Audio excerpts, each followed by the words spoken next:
many questions regarding this problem, so I'm trying to work it out. This is just a single question from interference of sound, and it's actually based on this diagram. Although you don't see the question, you should be able to make it out from there. You have two speakers set up 3 meters away from each other, as you can see, and you have a microphone right on the line joining them, or down the middle of it, and S1 and S2 are the distances from the speakers. Now, as you know, when you have this microphone at this position, the waves from both of them travel through equal distances, and therefore if you get a crest from one of the speakers, you're going to get a crest from the other one too. So you have two crests being superimposed at this point. It's going to be constructive interference, and you're going to hear maximum sound. And that's because the distances are the same. But now if you move the microphone down this way, straight along the x-axis, when you reach a certain point, you could hear minimum sound. Now, when would that happen?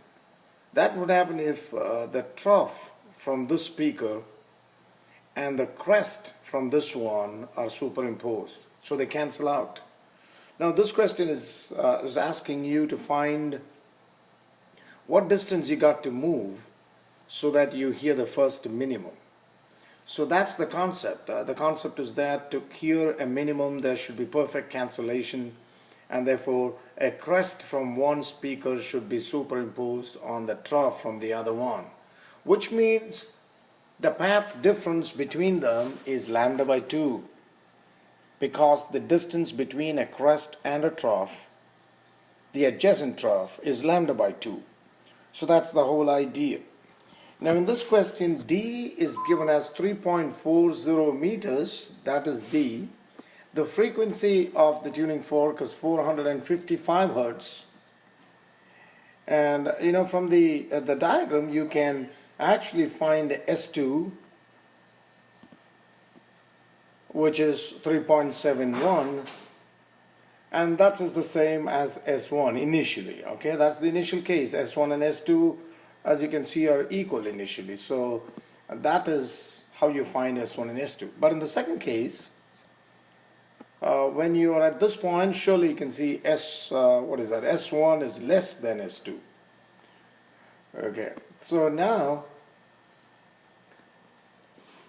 from the diagram, S2 squared is, when you square that, it's going to be the sum of the squares of this and this, which is 1.5 plus x, right? 1.5 plus x squared plus d squared, because d is the same.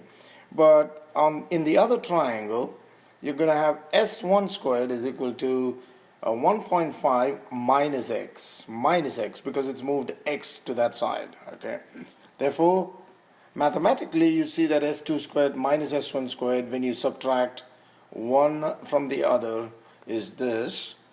When you